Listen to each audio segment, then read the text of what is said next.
Hi, I'm Tony Suarez, former law professor, legislator, and your host for I Need to Know, a program of the Public Trust Network and an intersection between the law and politics, particularly has to do with issues nationally and as it affects Puerto Rico. Today, our guest is Roger Maldonado from the City Bar of New York, a partner of Smith Gambrell and Russell, who will discuss with us his background and why the City Bar is involved. Stay with us. Welcome, Roger. Thank you so much for participating in our podcast today as part of this conference that we're trying to put together of bar associations from around the country dealing with Puerto Rico. And, I just recently learned that the City Bar of New York, which I know, of course, being a former member of the New York State Bar, well, I guess I'm still a member, just a retired member of the New York State Bar. But of course, I know the great reputation the City Bar has. And so if you would please introduce yourself into our audience. We're going to be talking about what you're doing. And I want people to know that he's a partner in the law firm that has an address on 6th Avenue. All right. So for those of us who are not from New York, or those of you who are not from New York, the 6th Avenue also used to be called Avenue of the Americas or the fashion district, because that's where part of the fashion district of the world was located on this avenue. And it's a beautiful avenue of New York State. And obviously, this is a very prestigious firm. So, Roger, welcome and thank you for joining us. Anthony, thank you for inviting me. It's a pleasure to be with you. So tell me about yourself. So as you indicated, I'm a partner at Smith Gambrell Russell. The law firm has roughly 400 attorneys in offices all throughout the United States and other parts of the world. The New York office has around 50 to 60 attorneys. I am a commercial litigator. Within that broad aspect of litigation, I have a subspecialty in copyright infringement work because I speak Spanish. I was drawn into representing a well-known Puerto Rican musician in a copyright infringement case many years ago, and have continued my practice since then. I now represent a series of independent record labels and music publishers involved in Latin music, and it's one of the more entertaining parts of my practice. I have been a member of the City Bar since I was in legal services. When I graduated from law school, I went to work at South Brooklyn Legal Services doing work on behalf of low-income tenants, and joined the City Bar Association then and became a member of its Housing Court Committee, and eventually became in 2017 chair of the task force on Puerto Rico, which we'll be talking about. And then in May of 2018, I became the president of the City Bar Association for a 2-year term. Wow, and, heavy. I'm proud to be the first Hispanic president of the City Bar Association. This is impressive. Again, the New York State Bar. We have the New York State Bar, of course, which is a general bar. Most members of the members who are admitted to the state of New York, a member of the State Bar, which has all offices in Albany. But the City Bar has often in the past dedicated itself to members in New York City, and those were the biggest firms representing the most important of types of litigation, and therefore the most prominent and law firms in the city were members of the City Bar. At one time, it was impossible to become a member, much less president of the City Bar. And so I'm, te felicito. Really, it's a great accomplishment to yourself and to the community in general, that it's gotten to the point where we can hold someone like yourself into a most prominent position in the city of New York and among the member of our firm. So talk to me about your interest in Puerto Rico's sovereignty, because of course, this podcast, as well as the conference, is all about Puerto Rico, trying to create a national platform, because we know that Puerto Rico itself cannot vote themselves one way or the other because they have no representatives. So, and while we members of the bar don't take any position as to what Puerto Rico should be one or other, we do recognize that Puerto Rico itself can have 100 plebiscites, and it doesn't make a difference. The Supreme Court has indicated that Puerto Rico is under the guise of the territorial clause and without action by Congress, nothing will ever change in Puerto Rico. So, and I know you guys were involved with PROMESA and the little blurb you sent me about what you guys are doing. And that's a perfect example of what this powerlessness that Puerto Rico has over itself. And so talk to me about your interest and how you got in that. So to better understand why the City Bar Association created the task force on Puerto Rico, I need to tell you a little bit about how the City Bar committee structure works. The City Bar Association has over 150 committees and task forces, each comprised of roughly 30 some attorneys, most of whom are members of the City Bar. You can have adjunct members who aren't even lawyers who have a expertise in a certain aspect of what the committee work does. The committees range in everything from animal rights to zoning. And notwithstanding the fact that it is the New York City Bar Association, the City Bar has a very big imprint on international issues. Because New York City is a center for international commerce, international transactions, the City Bar's committees also reflect that. And within the international committees, we also have several that are focused on the human rights issues, including human rights issues, not just in Puerto Rico, but across the world. And the way, when a City Bar committee issues a report, it speaks not just for the committee, but for the City Bar Association itself. And for that reason, any report to be issued by any committee within the City Bar must be approved by the president of the City Bar Association. And the way that process works is if a committee has a report, it must send a draft of that report to the president's office. And then the City Bar staff will distribute that draft to other City Bar committees that they think likely would be interested in the topic. And then based on the input from those committees and based on the content of the draft report, the City Bar president then determines whether to approve the report as written or whether there's some need to incorporate into the report some of the aspects that the other committees have raised. So in 2016, when Congress passed the PROMESA legislation, several of the City Bar committees involved in international affairs and also in particular with human rights sent to the president a draft report critical of the PROMESA legislation as in essence imposing on the residents of Puerto Rico a non-elected entity that was going to have an enormous determination as to how the budget and finances of Puerto Rico would be dealt with going forward.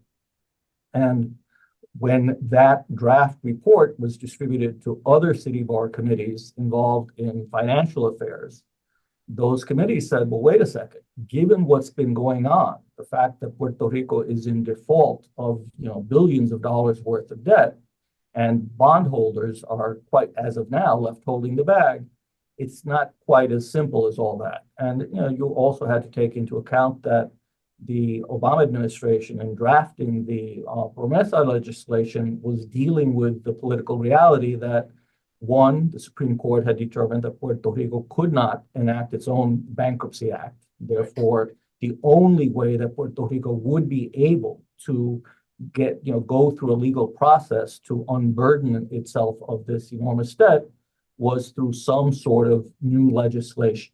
And given the political realities, the only way that new legislation would pass was through some sort of oversight by an entity that was not the government of Puerto Rico, given the fact that it was the government of Puerto Rico that had borrowed all of these monies and implemented whatever the procedures were that led to the default. That is one view. I am not espousing that view as what led to the budget crisis in Puerto Rico, but it was at least something that needed to be considered.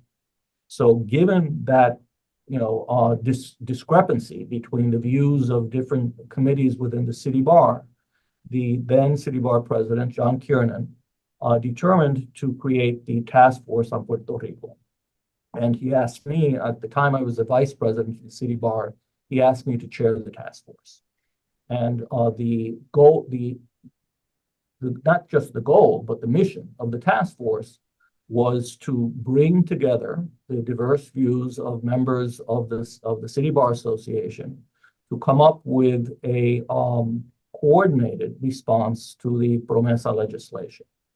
And the initial meetings were difficult. You had attorneys. And another thing to understand about the City Bar committees, you're supposed to leave your hat at the door with respect to what you do as an attorney for your right, because you guys probably represent a lot of the corporate bondholders. Exactly, and the idea is that it doesn't matter when you are a member of a committee, you work on behalf of the mission of that committee, on behalf of the mission of the City Bar Association, and not on behalf of your clients. And because of that reality, it was possible after some time to begin to get everyone on board with, well, what should we be doing with respect, what should the City Bar be doing with respect to the PROMESA legislation? And the initial determination was to have the task force reach out in writing to the oversight management, what was it, the board, but it's the Federal Oversight Management Board. And to have another name for it on the island, okay? Yes, my family, including both of my brothers, live in Puerto Rico, so I'm well aware of, right.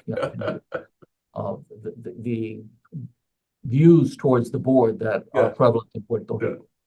But the City Bar, the task force reached out to the board and said, look, before you make any determinations with respect to what to do regarding the budget proposals, the fact that it's a budget proposal coming from the Puerto Rico government is part of the problem. But with respect to the budget for that is going to determine how services are provided in Puerto Rico and how the financial crisis was going to be dealt with, it was enormously important for the board to give an opportunity for all stakeholders to give meaningful input into the process. And to be fair to the board, they did conduct a series of hearings. Whether or not everyone was heard with equal weight is subject to debate. But our initial work was to both request and then monitor the hearing process to ensure that everyone's views were at least being given the opportunity to be addressed and heard. Then let me just interject here, because this is a very complex issue and we cannot resolve it here. I'm honored that Roger and the City Bar is willing to undertake this task, because it is overall, though, a big picture of what's going on the island, which is part of the concern of all the Puerto Rican bar associations, whether it was for New York or Illinois or Florida or the island of Puerto Rico. I just came back from El Colegio in Puerto Rico, and they're all concerned about it. Of course, they're trying to move on with the issue because it's almost helpless situation. They cannot do anything.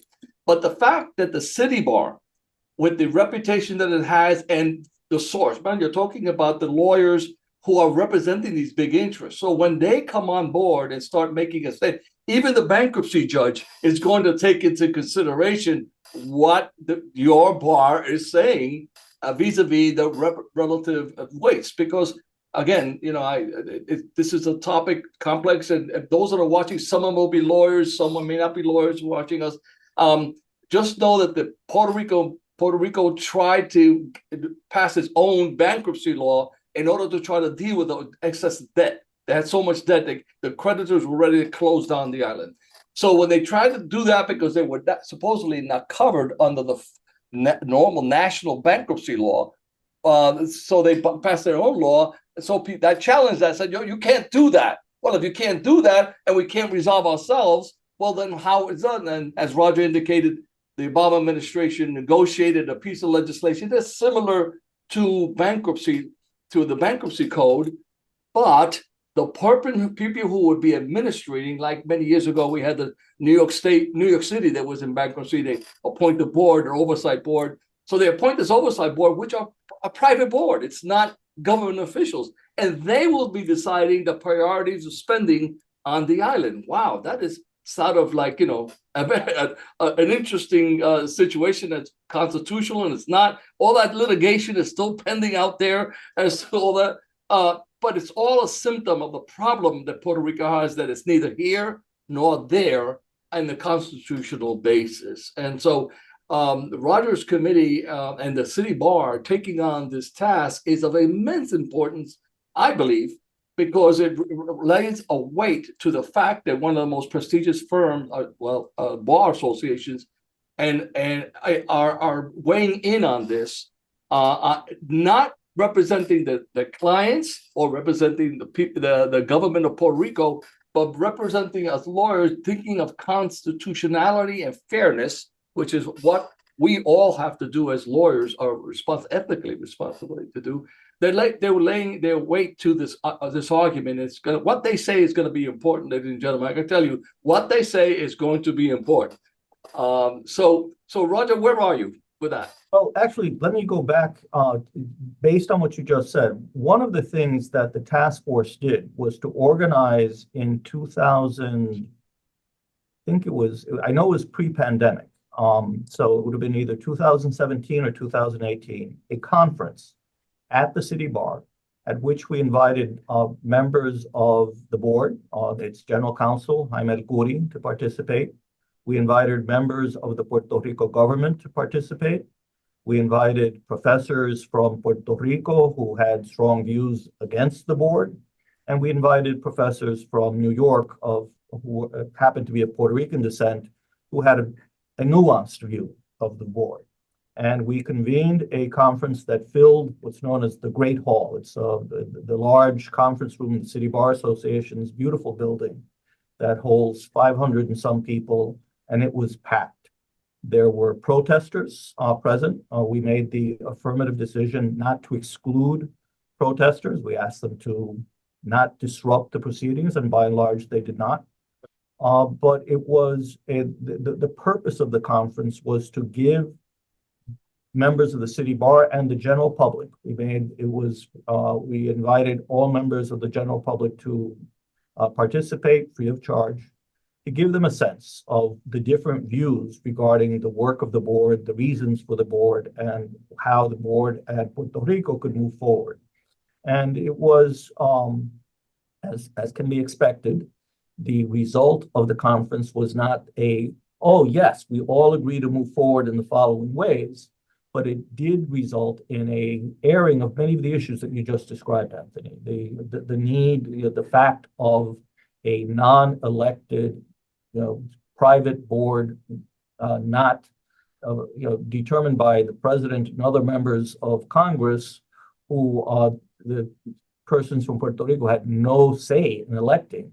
Was in fact, some of them may have actually had a conflict of interest, as it was evolved later on. So, but so that's where we were in 2017, because I know it was 2017 because it was also pre-Hurricane Maria, and Hurricane Maria changed everything. The hurricane devastated Puerto Rico. I mean, one of my brothers has a farm in Utuado in Puerto Rico. He had no electric power for a year after Hurricane Maria.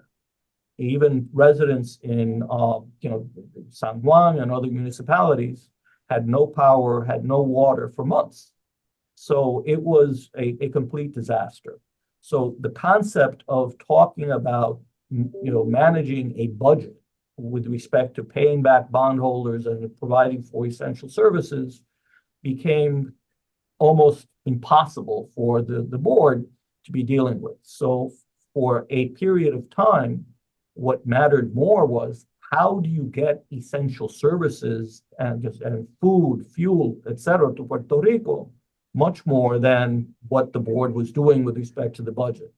So for that reason, the task force, the City Bar's task force on Puerto Rico, and many others, communicated to the Trump administration the need to exempt Puerto Rico, at least on a temporary basis, from the requirements of the Jones Act.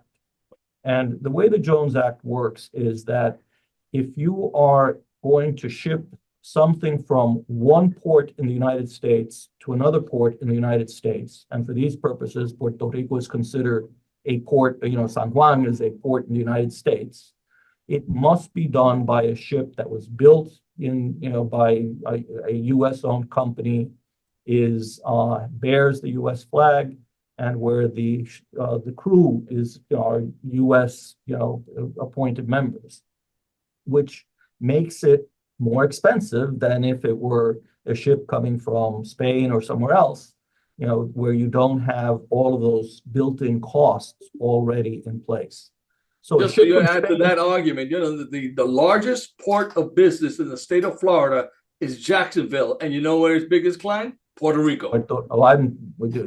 We focus on that, and let me continue the story. So the request was to exempt Puerto Rico from the requirements of the Jones Act on a temporary basis, to allow for the importation from many different ports in the United States of fuel, food, water, or everything that was not readily available because of the devastating impact of Hurricane Maria. And the result was a 10-day moratorium, at which point the city bar said, wait a second. And the task force, we went to work, and we developed a report recommending that Puerto Rico be permanently exempted from the requirements of the Jones Act. And at the time, then Senator McCain, who's still alive, he had been arguing for years that the Jones Act was an outdated, no longer necessary act, because when it was first enacted, it was the idea was to have this merchant marine available to the United States Navy, comprised of these private ships that would be going from one U.S. port to another. But that was at a time when both the budget and the size of the U.S. Navy was a fraction of what it is now. The U.S. Navy is unlikely to be in need of a merchant marine comprised of civilian boats to support whatever efforts it might need in any emergency. So there was a good argument that the Jones Act should have been repealed, period. But that's not what we asked for. Well, given that the U.S. Virgin Islands, another territory of the United States, were already exempt from the requirements of the Jones Act, we were saying the same should be true for Puerto Rico, and especially now, because Puerto Rico is not only in the midst of a financial crisis, it was also in the midst of what has continued to be a long recovery period from the impacts of Hurricane Maria. And the City Bar's report was actually adopted by the New York State Bar Association. They invited the City Bar to submit the report for their review and approval, which they did. And then together with the New York State Bar Association and with the support of El Colegio de Abogados y Abogadas de Puerto Rico and from U.S. Virgin Islands, we presented the City Bar's report to the American Bar Association, which also adopted the report, calling for the permanent exemption of Puerto Rico from the requirements of the Jones Act. We then sought to align members of Congress who had a vote to support, a bill that would result in such exemption. And things were moving forward until then Governor Rosselló, Ricardo Rosselló's son, when asked, what should we do, in essence, punted and said, we need to study further what the impacts of the Jones Act may really be on Puerto Rico.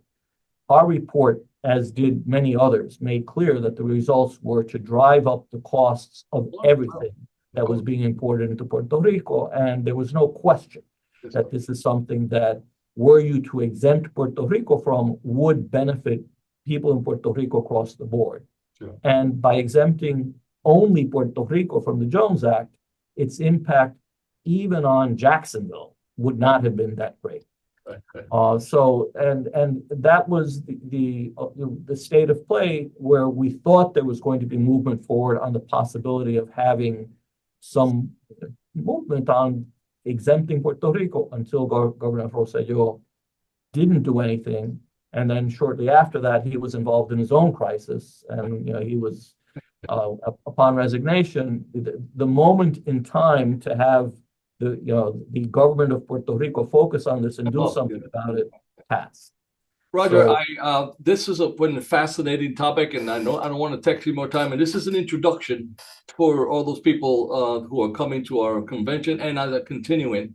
I am so thrilled and excited to know that the first that we have a Latino Boricua in charge of the city bar. It's extremely satisfying to me, and I'm very proud of you.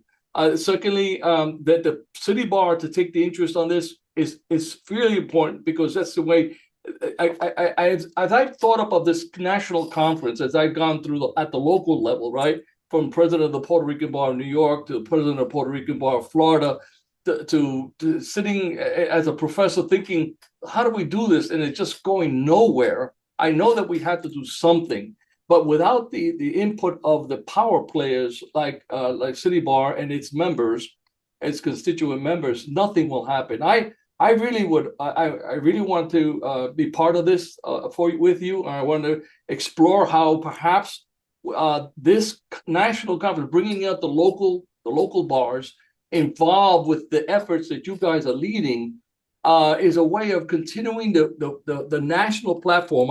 I said in my speech to Puerto Rico, the Asamblea, you guys can't do it, but we can do it because we have senators, we have congressmen, but it has to be done really with the pressure upon the local guys to make sure it happens. So the guys in Montana and Utah have to have as much pressure on Congress as that would make it happen. And so with your expertise and the members of the bar and the influence that you guys bring to the concept, I there's no better than you guys to take lead on this thing. I implore you that let's continue this conversation, because I would love to be able to be part of that. That we can somehow, you guys have the resources. I am doing this with shoestring budget from the clinic that I have raised money over, really working hard to make the thing happen. But you guys have the ability. And the problem is to solve the problem, to get to the point like the National Rifle Association does, or the Christian Coalition, or recently the National Association of Black Journalists. When you have a big convention and 5,000 people show up, the presidential candidates show up, and they have to pay attention. You guys can do it, and we can help you do it, and we would like to be part of it. So I hope that we continue this conversation. Roger, I want to thank you so much for being a part of this podcast here today, and I look forward to working with you in the future. Well, thank you for having invited me, and we are most open to continued cooperation to move this aspect of and all other aspects with respect to Puerto Rico's relationship with the United States and Puerto Rico's ability to manage its affairs in ways that are beneficial to all residents of Puerto Rico. It's something that the City Bar will continue to be focusing on, and we're happy to work with you to make sure that there is an appropriate basis for the government of Puerto Rico to be able to serve its people. Thank you very much. Que Dios te bendiga. Gracias, Iván. Hi, if you like this content, please like and subscribe below. You don't have to be a lawyer. Just like to know what they know and how they know it. This is your place. Puerto Ricans are citizens of the United States but cannot vote for president or Congress. And only with your help will this colonial status ever end, one way or another.